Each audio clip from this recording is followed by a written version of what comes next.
canal Filosofia Sem Hipocrisia, né? E para falar um pouco mais de filosofia para vocês, não se esqueça de se inscrever no nosso canal e também dar um like lá, né? Dá um joinha lá pra gente. Isso ajuda muito, beleza? Se você gostou, dá um joinha, lógico, se você não gostou, não assista mais o canal. Você tem aí essa democracia nas suas mãos, né? Nos seus dedos, beleza? E eu espero que você também tenha gostado, né? Esteja gostando, na verdade. Nós vamos publicar um outro essa semana do programa Postos Entre Linhas, onde a gente fala também da cidade de Poços de Caldas. Vamos ver se a gente consegue entrevistar um vereador ou falar sobre um assunto muito legal também, que é a questão da DME, rapaz, essa empresa aí tão importante para Poços de Caldas. Nós vamos discutir sobre isso aqui com vocês dentro do Postos Entre Linhas, que você encontra já no canal aqui do Filosofia Sem Hipocrisia, beleza? Da última vez que eu conversei com vocês, né, eu falei sobre a questão da opinião, né, de como a opinião, né, tem sido cada vez mais forte, no sentido assim, cada vez muita opinião e pouco conceito, né? E aí eu acho que é o que vem dificultando. E eu, durante essa semana, eu fiquei pensando nisso, né? Mas o que acontece? Por que isso acontece? Né? E aí eu cheguei a algumas conclusões que eu queria dividir aqui com vocês, né, sobre esse assunto. E aí o vídeo de hoje, né, eu vou colocar lá no título, é o seguinte: a dicotomia das opiniões como uma determinação de valores. Ou pode ser a dicotomia das opiniões como uma imposição de valores ou como determinação de valores. Né? Eu acho que ficaria mais legal, né, se eu usasse justamente determinação de valores. Né? E aí a gente vai tratar disso nesse vídeo, né, como eu cheguei a essa conclusão, né? Lógico, estudei um pouco, não é que eu estudei um pouco para isso, né, mas eu voltei a alguns autores aí que me ajudaram, né, a trazer esse conceito. Né? O que eu percebo é o seguinte: dicotomia de ideias, né? Antes de ideias ou depois das ideias, né? Dicotomia das opiniões. Então, assim, eu vejo uma briga de opinião, né? De um lado, fulano fala isso, de outro lado, fulano fala aquilo, né? Mas muito do que a gente diz, né? E aí, assim, quando eu falo fulano, ciclano, gente, eu não me coloco fora da sociedade não, tá? Acho que é todo mundo, porque às vezes, né, a pessoa fala achando que está num outro patamar, né, ou se sentindo realmente num outro patamar, mas analisando o ser, né, mais ou menos, nós, né, todos temos essa questão aí, né, de opinião, né, de ir atrás das opiniões, de lutar pelas suas opiniões, de colocar suas opiniões. E rede social dá uma facilidade muito grande nisso, né? Então, inclusive pessoas ficam famosas, né, criticando, dando opinião sobre outras pessoas, né? Tem o caso daquele, eu esqueci o nome daquele cara que falou do Morgan Freeman, que o Morgan Freeman disse que não tinha que ter dia para o negro, que todo dia é dia, não sei o quê. Aí, então, assim, inclusive, quando você dá uma opinião criticando uma outra pessoa, muitas vezes nas redes sociais, você acaba, né, tendo ali mais views, né, as pessoas te assistem mais, ou as pessoas vão te curtir mais, vão te dar mais likes, né, vão mandar coraçãozinho para você no Instagram, né, nas curtidas lá. Então, assim, a gente percebe também que há um espetáculo, né? Ou seja, falar mal, criticar, colocar o dedo, apontar o dedo para as pessoas de uma forma geral, e isso tem uma repercussão, né? Por mais que às vezes seja negativa para um para o outro, né? Aquelas pessoas que gostam de você também gostam de te ver criticando aí apontando o dedo para todo mundo, né? Como se nós fôssemos juízes de uma vida perfeita, né? Sendo que isso realmente não existe. Mas é o que acontece e acontece muito, né? Então, assim, pessoa segue pessoa esperando que a pessoa vá criticar um ato sei lá, né, político, da política nacional, da política local, né, do que alguém ali fez, da comunidade deles. Então é assim que funciona, né? Então já há uma expectativa. Seguirei fulano porque fulano coloca a mão na ferida, coloca, né, ele é o cara. Mas é difícil dizer que alguém é o cara, né? Ídolos, talvez, né? Sociedade também de ídolos. Mas vamos lá, voltando aqui à dicotomia das opiniões. Então nós temos muito isso, né? Ora, as opiniões se fazendo aí crescer cada vez mais. E aí, assim, rapidinho, eu vou até trazer esse livro, é um livro que eu estou lendo, Tratado da Natureza Humana, do Hume. Na verdade, eu estou lendo esse livro por causa de Russell, né, que eu vou agora no mestrado, eu vou voltar a Russell, que é um autor que eu estudei muito aí por alguns anos dentro da fenomenologia, e eu trouxe essa fenomenologia para o jornalismo na época que eu fiz pós-graduação na PUC aqui de Poços, né, em filosofia.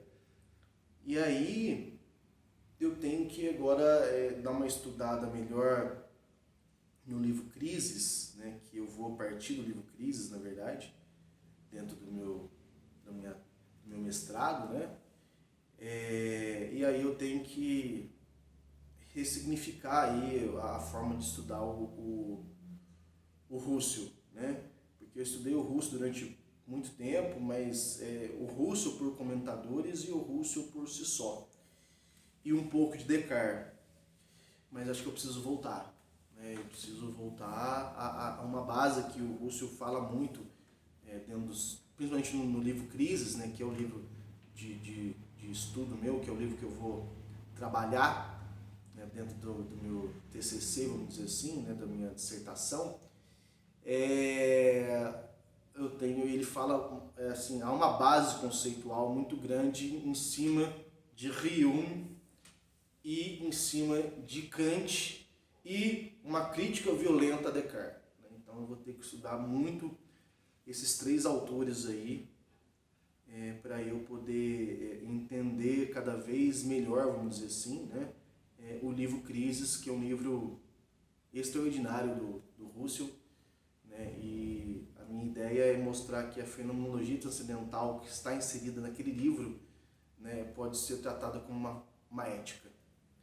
E esse é um desafio muito grande e por isso estou lendo Hume. Mas, aliás, aproveitar aqui, ó, é o seguinte, esse livro novinho, 760 páginas, se eu não me engano, livro novinho, eu peguei emprestado, galera, aqui, ó, eu peguei emprestado na Câmara Municipal. A Câmara Municipal de Poços de Caldas tem uma quantidade gigantesca de livros que foram adquiridos no decorrer dos anos e eles montaram uma biblioteca lá. Então você pode pegar livros lá e tem muitos livros interessantes.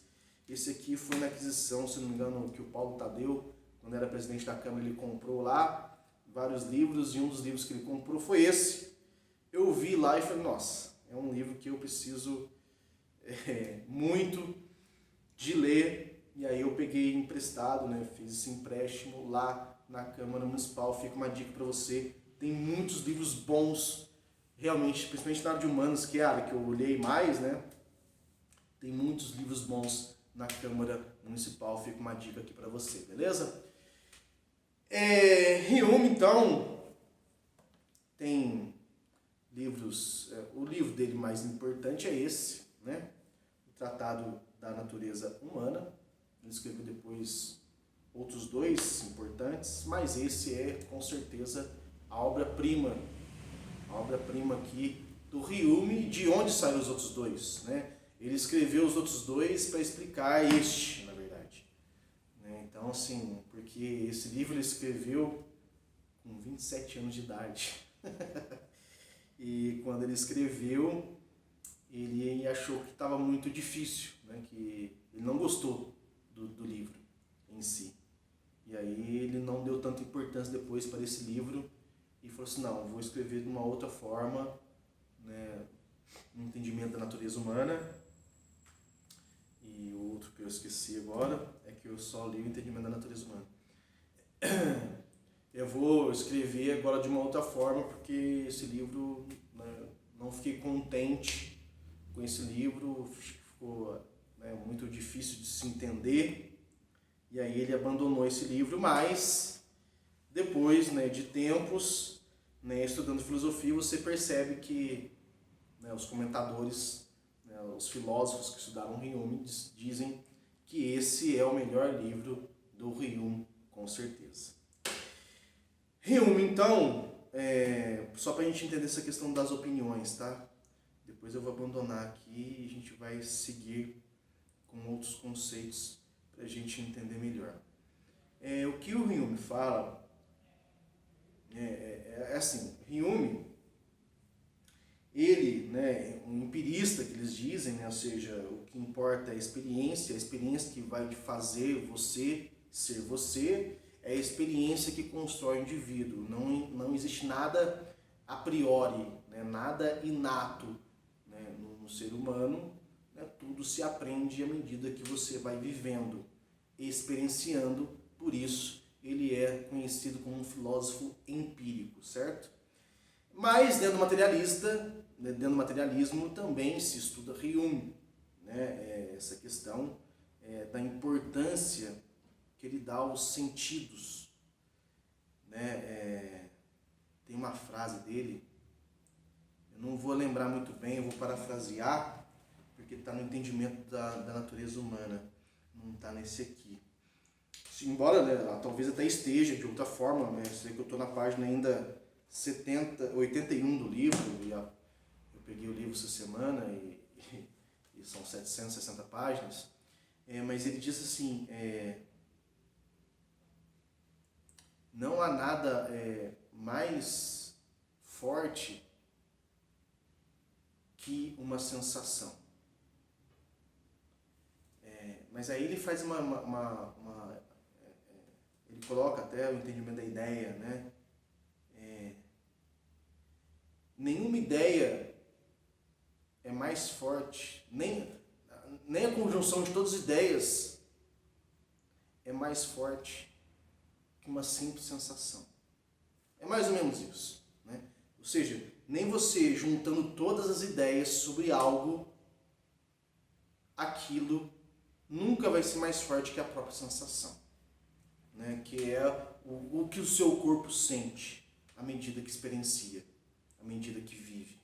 Isso não tem nada igual, né? Ou seja, eu posso ter 1000 teorias, ter 1000 ideias, 1000 fantasias sobre aquilo, mas nada se compara à própria sensação. É mais ou menos isso que Hume disse. E é fantástico, né? Porque assim, a gente fica às vezes pensando que a ideia é mais importante. E na verdade não é, né? É o que você sente. Eu posso falar aqui, escrever, né, sobre colocar a mão no fogo, ou sobre segurar uma brasa na mão. Aí eu posso escrever toda a sensação, né, o que acontece, papapá, inclusive palavras lindas, né, um texto lindo, né, um Proust escrevia poderia escrever isso de forma maravilhosa, mas nada se compara, de fato, a pegar aquela brasa na mão, né? A sensação é muito mais forte do que qualquer ideia. É isso que Hume fala e é realmente muito bacana. Então vamos lá. Só para a gente entender que nós temos ideias, opiniões, né? Depois a gente traz a crítica em si. Então nós temos o seguinte, o que nós chamamos de sensação, vamos dizer assim, Hume já coloca aqui como impressão, tá? Então nós temos impressão das coisas a partir do momento que o seu corpo vive, experiencia o mundo, né? Ele vai, através da sensação que ele tem uma impressão das coisas, certo? Então, a partir dessa impressão que se tem, eu vou ter ideias e opiniões sobre as coisas.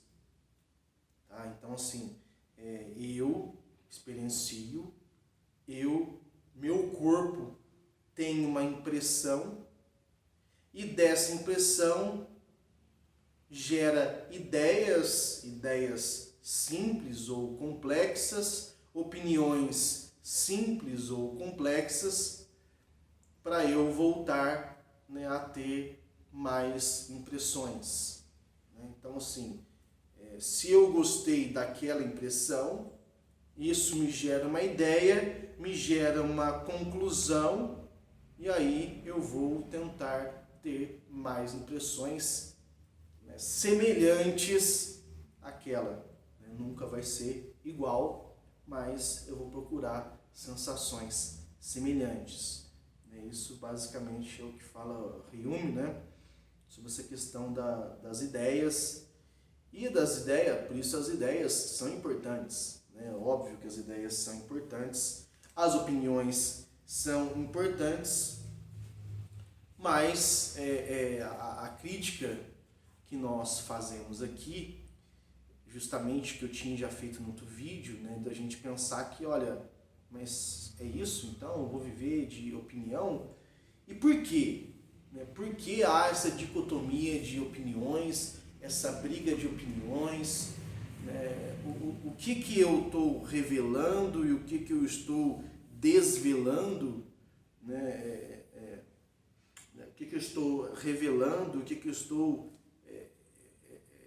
escondendo, vamos dizer assim, porque sempre que isso acontece, ou seja, eu tenho lá uma dicotomia, então eu fico nessa guerra de opiniões, né? E aí agora a questão está o Talibã, né? Então, o Talibã não pode ficar assim, né? Tem que ter uma intervenção, aí por outro lado pessoas dizendo que não, que é a cultura, assim, eu não sou nem contra nem a favor do Talibã, eu só acho que a gente tem que entender melhor a questão do que acontece ali, né? O islamismo de uma forma geral, né? Também não estou dizendo que quem critica, né, a forma do Talibã também não gosta do islamismo, né? Nada disso. Nego o islamismo, nada disso, né? Eu só estou dizendo que eu, particularmente, né, eu não tenho estudo, né, não estudei para falar sobre.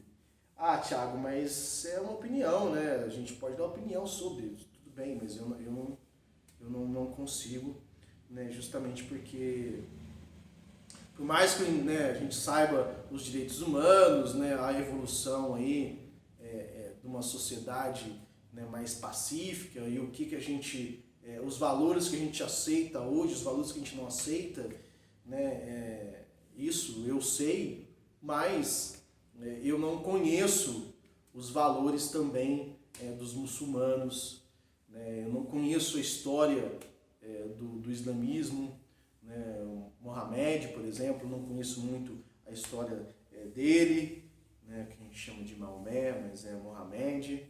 Então, assim, eu não posso falar, né, sobre esse assunto porque eu acho que me falta entendimento sobre, né? O pouco que eu sei, por que o islamismo cresce tanto e é a religião que mais cresce no mundo, e de fato né? E aí tem todo um caráter, né? Quando o islamismo começou foi no século VII, se eu não me engano, né? Depois de Cristo, né? E assim, já tinha 5 séculos pelo menos de cristianismo, né? Já mais arraigado, né? O cristianismo também começou a crescer a partir do século II, né? Lá com Constantino e tudo mais. Então, assim, começou a crescer, e aí ele tinha uma pegada, né? Tinha uma ideologia, vamos dizer assim, voltada a proteger as pessoas que moravam, né, naquela região do Oriente Médio, uma região de deserto, uma região de pobreza, e o islamismo, dentro da sua religião, né, ele conseguia, né, agir de uma forma muito mais social, vamos dizer assim, do que se tinha até então. Vamos lembrar que lá antigamente, né, antes do Mohamed aí trazer o islamismo, né, era ali um local onde a religião não era monoteísta, né, não era de um Deus só, Alá, no caso deles, né? Eles acreditavam em vários deuses, né, naquela região ali, e ele foi que falou, não, o único Deus é Alá e tudo mais. E aí começou a ter muitos adeptos, porque justamente era uma religião que abraçava o povo, né? Então, o que eu sei, o pouco que eu sei também, é que tinha essas regras mais tradicionais e mais firmes nesse sentido, porque era uma religião que começou, né, lutando com todo mundo ali, né? Era ali na região, era politeísta, né, vários deuses, e aí chegou, né, o Mohamed aí com o islamismo, só crer em Alá, então precisava de uma defesa muito grande, né, de hábitos, de conceitos dentro daquela religião para ela conseguir permanecer. Por isso que ela era tão rigorosa. Agora, se tem que ser rigorosa ainda hoje, né, ou não, isso eu não sei, gente, porque eu não sou islâmico, não sou adepto ao islamismo, não conheço o islamismo. Então, assim, eu não posso dizer para você que tem que continuar sendo assim para não acabar, né, que tem que ser severo, radical, isso eu não posso dizer, né? E nem sei se para eles lá isso é considerado um radicalismo, né? Então, assim, não falo sobre.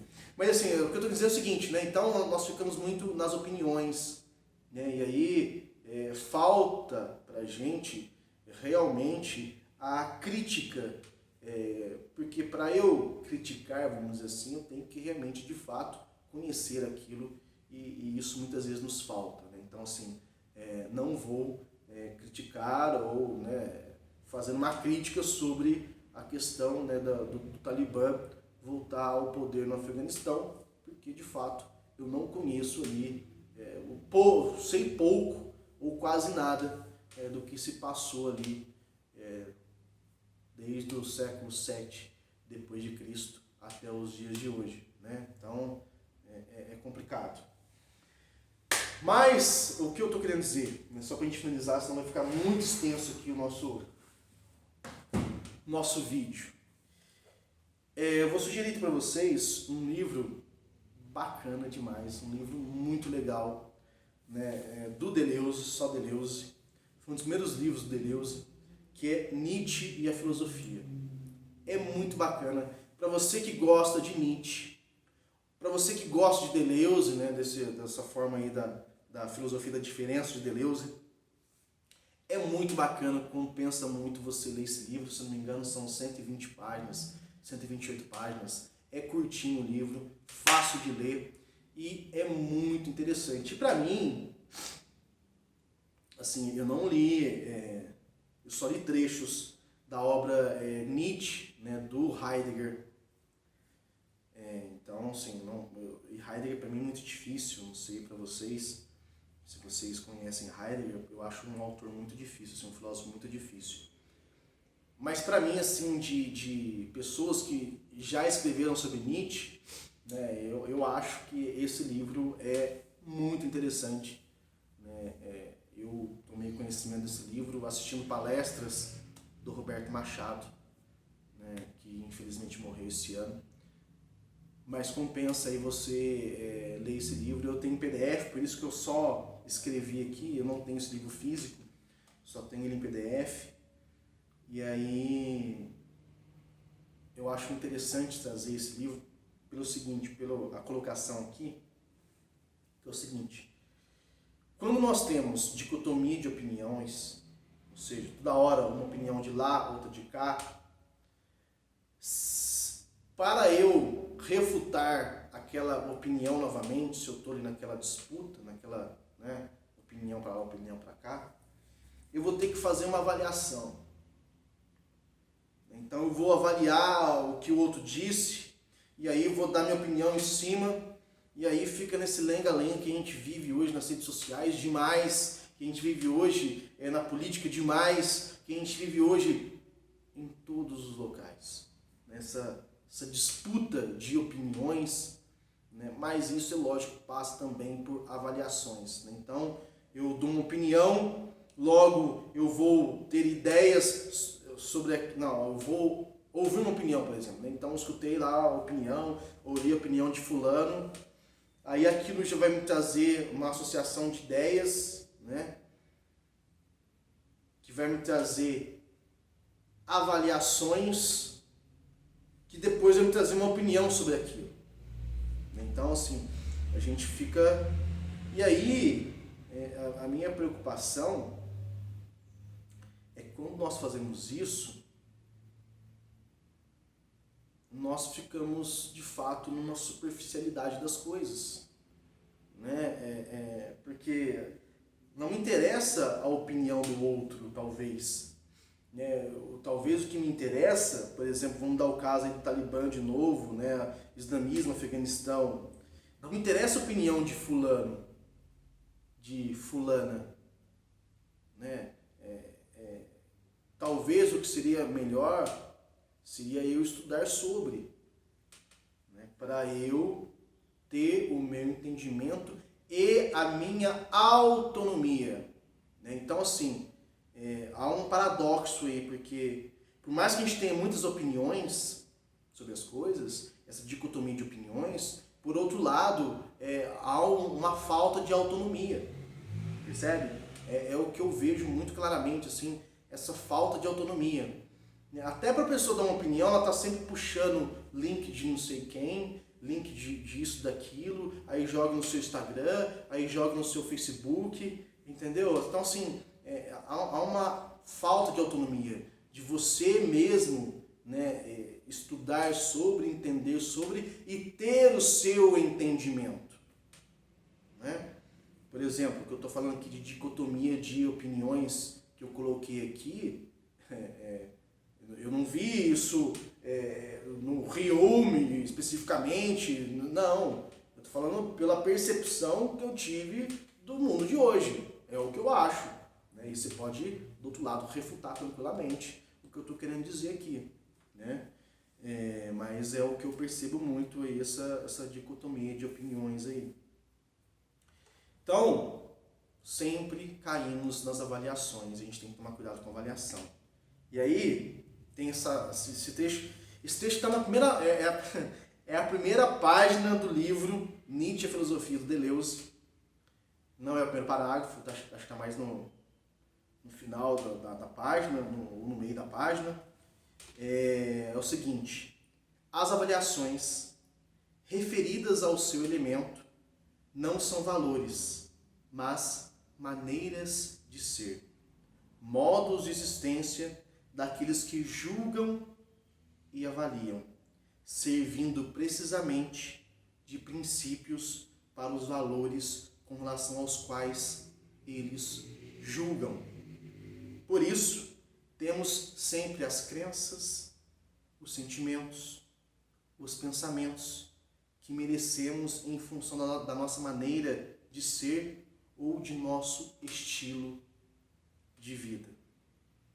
Tá? Por que eu coloquei no vídeo, né, no começo, a dicotomia das opiniões por uma determinação de valores? Porque é justamente isso que nós fazemos. Nós estamos, então, fazendo o quê? Marcando, dando marteladas opinativas o tempo todo para a gente determinar o que os nossos valores, o que eu acho, né? O que eu acho que é uma vida boa, o que eu acho que é uma vida mais humanitária, o que eu acho que é uma vida mais pacífica, Eu coloco entre aspas assim porque para lutar por esse humanitarismo, vamos dizer assim, a gente vê que a paulada come solto, né? Então, assim, não sei se é tão pacífico assim. Tá, mas o que eu vejo, então, é isso, né? Então, nós estamos o tempo todo dando opiniões para potencializar a nossa maneira de ser. Então, assim, o que eu acho que é o bom viver, o bem viver, ou o viver, né, numa sociedade mais evoluída, é desse modo. Então, as minhas opiniões são para autenticar esse meu modo. As opiniões dos outros, para com os outros. Né? E por isso há essa guerra ferrenha. Tem um outro livro também, que eu me lembrei agora, está aqui inclusive, deixa eu até achar. Fácil de ler não, fácil de pegar aqui. A Construção Social da Realidade. Peter Berger e Thomas Luckmann. São dois autores, né, que estudaram, né, a fenomenologia social de Alfred Schutz. Alfred Schutz foi aí um húngaro que levou a fenomenologia, ou seja, o conceito filosófico, para a sociologia. Muito bacana de você ler. E aqui ele fala justamente dessa autoafirmação. Para a gente se autoafirmar, galera, nós falamos mal dos outros. Se eu quero afirmar, autoafirmar, né, valorizar a minha criação para com os meus filhos, no almoço eu vou criticar o modo que a Dona Maria cria seus filhos. Isso me fortalece como o meu valor dentro da minha família. Então, na verdade, essa dicotomia de opiniões não passa de uma insegurança gigantesca do indivíduo dentro do seu âmbito, né? Dentro do seu próprio questionamento da sua maneira de ser. A verdade é que nem ele sabe se a maneira de ser dele, seus valores, são realmente os ideais, mas ele quer lutar para que seja. Então, assim, um problema do ser humano, talvez, né, eu lembro do Renato Russo que dizia que o mal do século é a solidão, e talvez o mal do século XXI seja a sua estima, né, a sua baixa estima, né, agora de sua autoestima. Mas assim, como o próprio indivíduo tem uma dificuldade de se reconhecer, e aí ele esconde isso através de ataques aos outros. Talvez o mal nosso seja justamente não nos acharmos tanto assim, pelo contrário. E aí você precisa de muletas o tempo todo, e a maior das muletas é justamente a opinião. É o que eu vejo como o mal desse século. Beleza? Acho que eu falei demais, mas acho que eu consegui dar um recado aí para vocês. Não se esqueça, né, também você pode aí criticar, dar a sua opinião lá no canal sobre isso. Eu tenho certeza que a gente vai poder discutir e muito, mas é algo que eu levo para você aí pensar. Né? Se eu estou, né, dando opinião o tempo todo de coisas que não fazem parte da minha vida, de outras pessoas, né, talvez porque eu quero determinar aquele meu valor, mas por que eu quero fazer isso? Será que realmente eu acredito naquele meu valor? Por que essa necessidade o tempo todo, né, de eu potencializar esse meu valor? Né? Será que então eu preciso fazer isso para mim, porque às vezes nem eu mesmo acredito muito nesse valor, que eu tanto luto por ele. É uma coisa para se pensar e a gente volta com mais vídeos para vocês, beleza? Forte abraço, tudo de bom e não se esqueça de se inscrever no nosso canal. Até mais.